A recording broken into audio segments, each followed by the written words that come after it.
The rain was coming down in sheets, mirroring the storm inside me. Barnaby, a 44-year-old architect in Atlanta, had always considered myself a rational man, a planner. My life with my wife, Meredith, was meticulously designed, a beautiful blueprint of shared dreams and quiet evenings.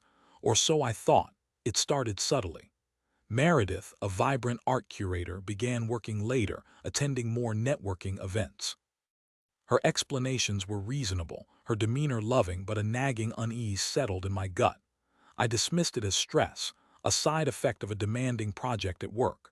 I was designing a new eco-friendly community center, pouring my heart and soul into creating something lasting, something good. One Tuesday, Meredith said she had a gallery opening across town and wouldn't be home until late. "Don't wait up," she'd said, kissing me lightly on the cheek. The kiss felt distant. I tried to shake it off, settling in for a quiet evening with a glass of wine and architectural journals. I told myself I was being paranoid. Around 10 p.m. my phone buzzed. It was a wrong number, a text meant for someone named Jard. I almost deleted it, but something stopped me. The message read, "Can't wait to see you tonight, room 312. A chill ran down my spine. I knew I shouldn't, but I couldn't help myself. I had to know. I did a reverse lookup on the number. It came back to a disposable burner phone, untraceable. The mention of room 312 gnawed at me. There was a small boutique hotel not far from the gallery Meredith claimed to be at, the Crimson Poppy. I tried to reason with myself. Maybe it was a client, maybe it was innocent, but the seed of doubt had been planted and it was growing roots. Driven by a desperate need for answers, I drove to the Crimson Poppy. The rain was relentless, blurring the city lights. I parked across the street, my heart pounding in my chest. I watched the entrance, my eyes scanning every face. About 20 minutes later, I saw her, Meredith, stepping out of a taxi, her hair slightly disheveled, a nervous smile on her face. And beside her, holding an umbrella, was Jard, a local sculptor whose work Meredith had recently featured in her gallery. He was younger, maybe early 30s, with a smug look on his face that made my blood boil. They hurried inside, disappearing into the hotel lobby. I sat there paralyzed, the rain drumming against the windshield. The world seemed to tilt on its axis. My wife, with another man, in a hotel room. The next few hours were a blur. I sat in my car watching the hotel, replaying the scene in my head. The pain was a physical thing, a crushing weight in my chest. I felt like I was suffocating. Around 2 a.m. they emerged from the hotel. Meredith looked flushed, her eyes bright. Jard draped an arm around her, whispering something that made her laugh. They kissed, a long, lingering kiss that confirmed my worst fears. I felt something inside me snap. I drove home in a daze, the rain still pouring down. I didn't confront her that night. I couldn't. I needed time to process, to think, to figure out what to do. The next morning, Meredith acted like nothing had happened.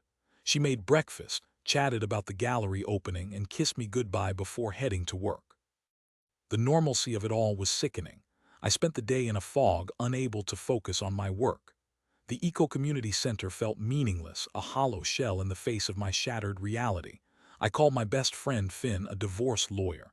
I needed advice, I needed a plan. Finn was shocked but supportive. "Document everything, Barnaby," he advised. "Don't confront her until you have all your ducks in a row. And for God's sake, don't do anything you'll regret." I took Finn's advice.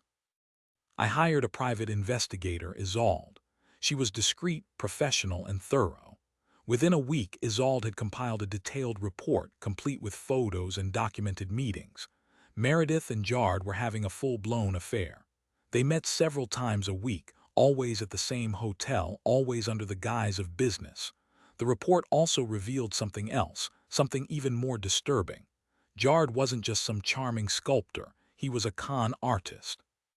He had a history of seducing wealthy women, manipulating them for financial gain. He had racked up substantial debts and was being investigated for fraud. It all clicked into place. Meredith wasn't just having an affair, she was being manipulated.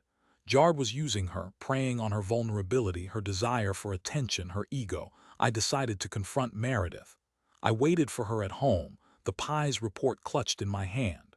When she walked in, she looked surprised to see me, Barnaby.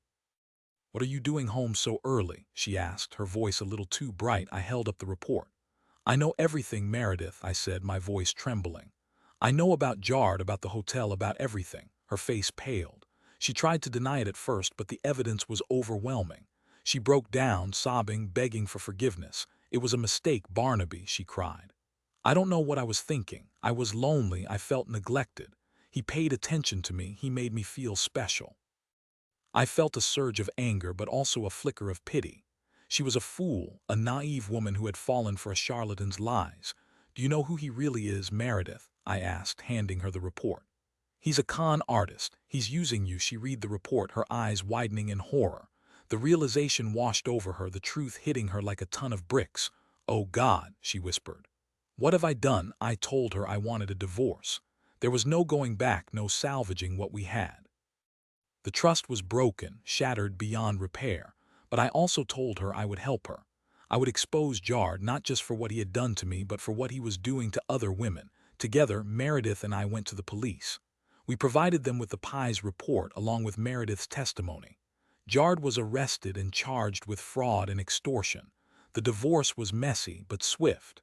Meredith lost a lot in the settlement, but she also gained something: freedom. Freedom from Jard's manipulation, freedom from her own delusions. I moved on with my life.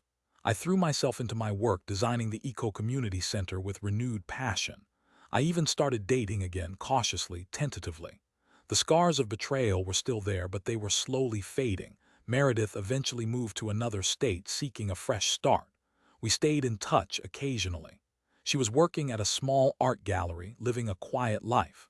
She seemed happier, more grounded. One day I received a letter from her. It was a heartfelt apology, a sincere expression of remorse for the pain she had caused.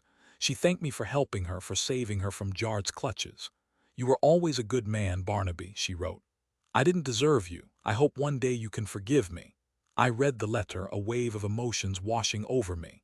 Forgiveness wasn't easy, but it was necessary. For my own healing, for my own peace of mind. I never remarried.